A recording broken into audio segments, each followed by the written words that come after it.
Fellow individuals, distinguished allies, I rise before you on a matter of a collective, realistic, and personal privilege. Good day to all. To state that in the realm of different possibilities and opportunities that are solely offered to every single individual in this small world we keep ourselves in, equality is a must and a just instrument for keeping everything aligned for the betterment of equal rights in today's age. Equality is a weapon for justice that is applied within our nation and everyone else's, because it is used to align and measure the said hierarchy and sovereignty, to the point of giving it as much importance as our worth in each of our own countries.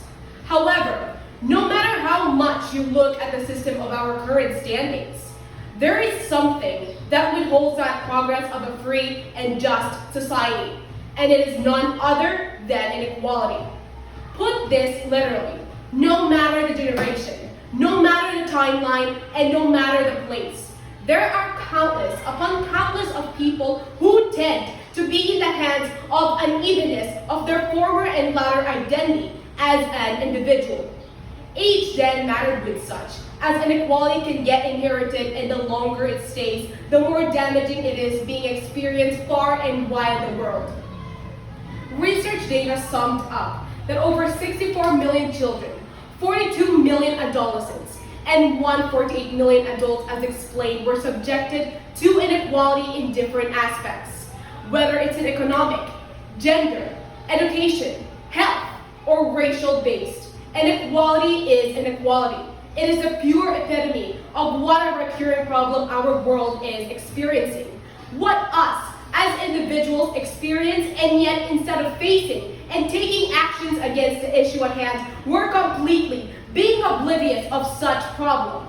And with the generation these days taking inequality as a humorous example, what is more to be said than this is an unbecoming part of our nation?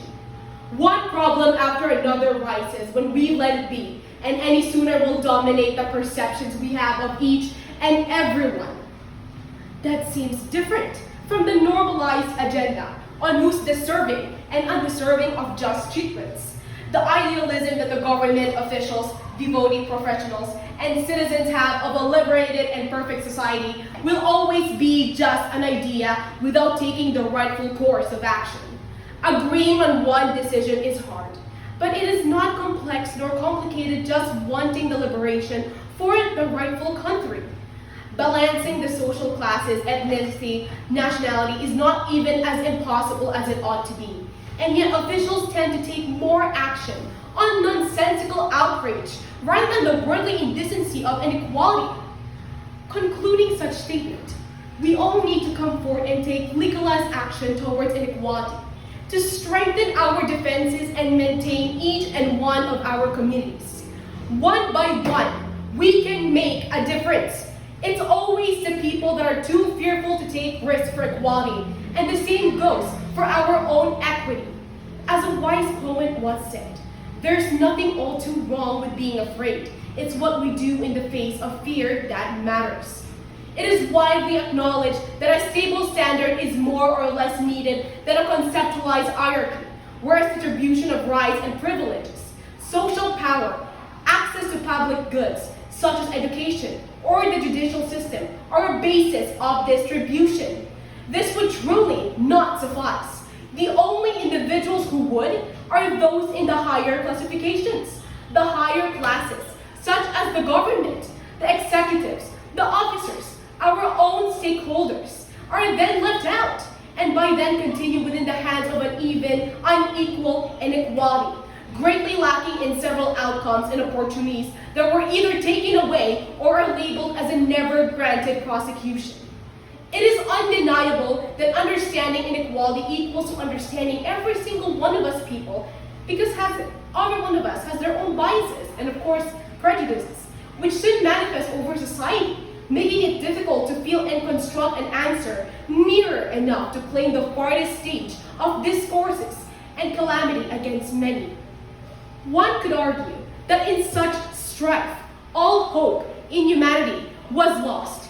Anyone would think so otherwise. With all these reasonings and conclusions, It is enough to conquer that the discord of inequality is within our grasp and will always be without a recognition of what's to happen in our near future if we can't solve it in today's age.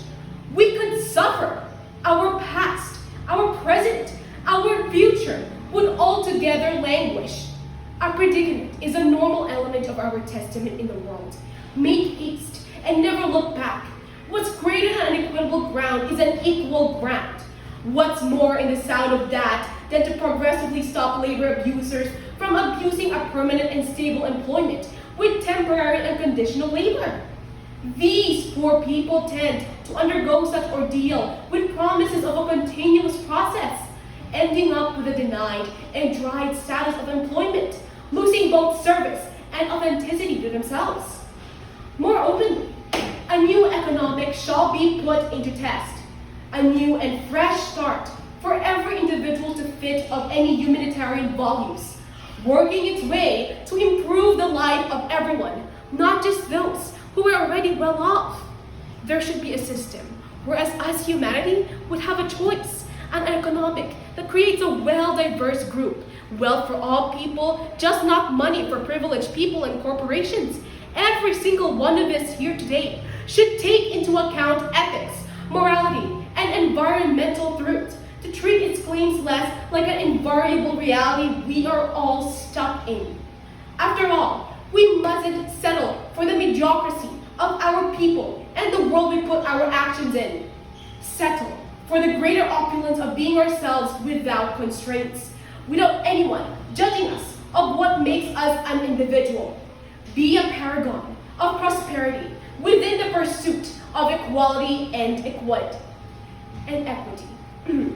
Thank you for your utmost patronage.